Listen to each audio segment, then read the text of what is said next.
Mas Fitra, ini kan salah satu yang dikhawatirkan oleh Indonesia adalah kemungkinan terjadi inflasi. Gimana dari pemerintah melihat atau menyikapi hal ini?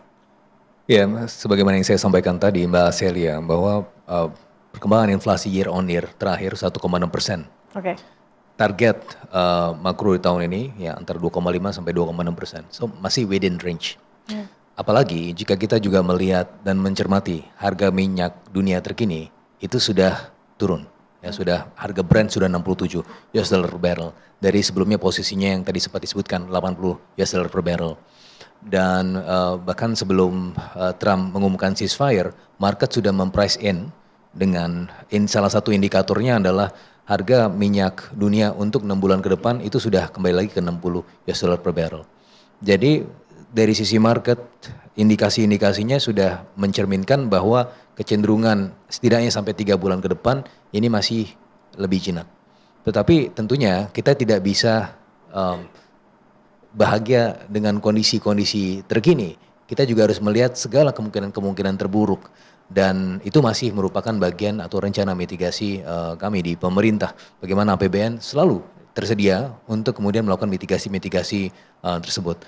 Dan saya rasa dari sisi perkembangan inflasi, tadi yang juga ingin dilakukan oleh pemerintah, sekali lagi tidak hanya di isunya di hilir, melakukan intervensi fiskal, tetapi juga bagaimana meningkatkan kapasitas produktif dari salah satunya sektor pertanian.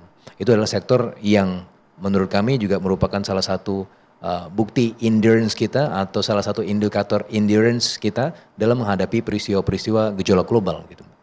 Pertumbuhan global kan akan melemah. Kita juga target kita artinya bisa saja tidak sesuai target begitu pertumbuhan ekonomi kita. Bagaimana pemerintah melihat ini?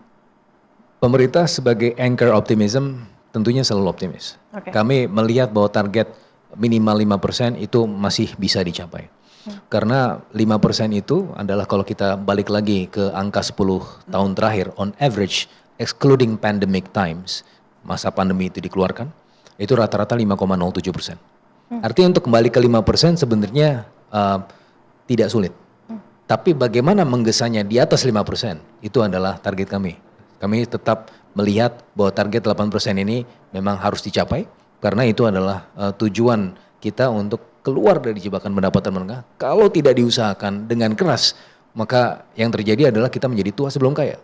Nah, makanya balik lagi bahwa tahun ini pemerintah punya target makro 5,2% dan kita mengusahakan dengan segala upaya untuk mencapai target makro tersebut. Oke, baik. Mbak Putri, dari segi fiskal dan juga moneter antisipasi apa kemudian yang akan didorong dari DPR sendiri? Ya. Yang pertama mungkin ini juga melihat tadi data-data yang sudah saya sampaikan. Jadi kalau di Undang-Undang APBN kita itu setiap tahunnya selalu ada pasal 42 ayat 1 dan 2 itu yang menyebutkan bahwa kalau misalnya pertumbuhan ekonominya perbedaannya misalnya di bawah 10% atau deviasi dari asumsi makro yang lain itu minimal 10%, itu kita tidak usah membuat misalnya APBN perubahan seperti yang sering dipertanyakan oleh orang untuk mengantisipasi perubahan-perubahan ini dan bagaimana dampaknya terhadap kebijakan fiskal kita. Jadi kalau kita di DPR sendiri melihatnya untuk sekarang ini memang kebutuhan untuk perubahan pada APBN itu belum dibutuhkan dan tentu kita sambil melihat juga kondisi yang terjadi nanti di Timur Tengah dan juga perkembangan lainnya. Itu mungkin satu. Terus yang kedua, kalau dari sisi moneter, kita kan sampai sekarang masih terus mendorong BI dan juga Kementerian Keuangan untuk bisa berdiskusi duduk bersama untuk segera menyelesaikan masalah terkait dengan crowding out di pasar keuangan kita. Karena ini sudah menjadi keluhan juga sebenarnya teman-teman di industri keuangan. Saya yakin Pak Wija juga sering mendengar, Mas Fitra juga sebagai ekonom juga sering mendengar bahwa dengan adanya SBN, BI punya SRBI, kita juga punya banyak saham yang digandrungi oleh masyarakat, akhirnya terjadi kondisi crowding out gitu, likuiditas, permasalahan likuiditas.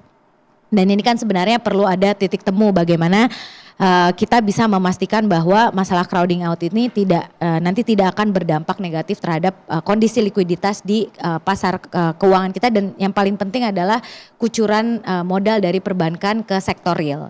Karena kalau misalnya uang itu tidak mengalir dalam bentuk kredit ke sektor real, Yang ada usaha produktif yang sudah didorong oleh pemerintah itu tidak akan berjalan. Perbankan akan lebih memilih untuk mengambil SBN atau SRBI untuk mendapatkan uang. Duduk manis sudah dapat lumayan 6%, 7% kan. Itu lebih baik daripada mengambil kredit misalnya yang ada risikonya. Jadi ini sebenarnya hal yang sudah kita bicarakan dari pasca pandemi COVID. Ini fenomena yang mungkin kalau teman-teman juga berdiskusi dengan industri sektor keuangan yang sama-sama membuat kita ingin mencari solusi dan sepertinya saat ini saat dimana kondisinya makin tidak menentu dalam hal domestik dan juga internasional kita sama-sama dihadapi oleh masalah. Disinilah kita harus benar-benar melihat bagaimana kita keluar dari masalah crowding out ini. Jadi itu mungkin nanti akan dibahas juga di Komisi 11 bersama dengan Kementerian Keuangan dan Bank Indonesia juga pada saat kita membahas KEM PPKF dan asumsi makronya. Dan yang terakhir kalau tadi Pak Wija berbicara soal transisi energi, tadi Pak Satya sudah menyampaikan carbon tax kita masih belum bisa berjalan, belum bisa terimplementasi karena memang mencari titik temu antara industri dan juga dengan kebutuhan kita untuk transisi energi itu masih sangat sulit.